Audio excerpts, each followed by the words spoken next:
Friends, ఇప్పుడే అందిన వార్త. వైసీపీ బైరెడ్డికి బిగ్ షాక్. సొంత పార్టీ వాళ్ళే వెన్నుపోటు. ఈ విషయాలన్నీ తెలుసుకునే ముందు వీడియోని పూర్తిగా చూడండి, అప్పుడే మీకు పూర్తిగా అర్థమవుతుంది. అదేవిధంగా చాలామంది సబ్స్క్రైబ్ చేసుకోకుండా వీడియోని చూస్తున్నారు. దయచేసి సబ్స్క్రైబ్ చేసుకోండి. సబ్స్క్రైబ్ చేసుకోవడం వల్ల నేను చేసే ప్రతి వీడియో అప్డేట్ మీకు ముందుగానే నోటిఫికేషన్ రూపంలో వస్తుంది. అదేవిధంగా లైక్ చేయడం మర్చిపోతున్నారు. దయచేసి లైక్ చేయండి. లైక్ చేయడం వల్ల ఇటువంటి ఇంపార్టెంట్ ఇన్ఫర్మేషన్ చాలామందికి రీచ్ చేసిన వాళ్ళు అవుతాం. ఇక లేట్ చేయకుండా వీడియోలోకి వెళ్ళిపోతాం. కర్నూలు జిల్లా వైసీపీకి కంచుకోట అన్న విషయం తెలిసిందే.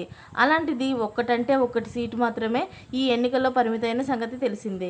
ఇక నందికొట్కూరు విషయానికి వస్తే అంతా తనదే అంటూ ఇన్నాళ్ళు షాడో ఎమ్మెల్యేగా ఉన్న యువజన మాజీ శాంప్ చైర్మన్ బైరెడ్డి సిద్ధార్థ్ రెడ్డికి బిగ్ షాక్ తగిలింది. నందికొట్కూరు మున్సిపల్ చైర్మన్, కౌన్సిలర్లు హ్యాండ్ ఇచ్చేశారు.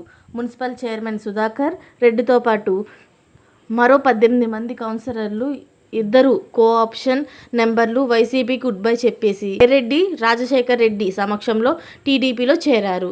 మున్సిపాలిటీని అభివృద్ధి బాటలో నడిపించాలన్న ఉద్దేశంతోనే టీడీపీలో చేరినట్టు సుధాకర్ రెడ్డి మీడియాకు వెల్లడించారు.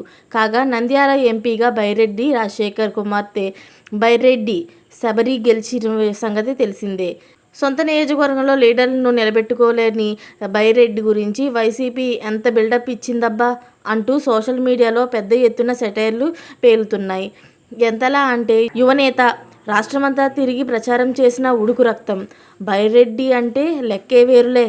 ఇలా ఒకటా రెండా ఓ రేంజ్లో వైసీపీ కార్యకర్తలు ఆయన్ను జాకీలేసి లేపారు. సీన్ కట్ చేస్తే రాష్ట్రం సంగతి దేవుడెరుగు.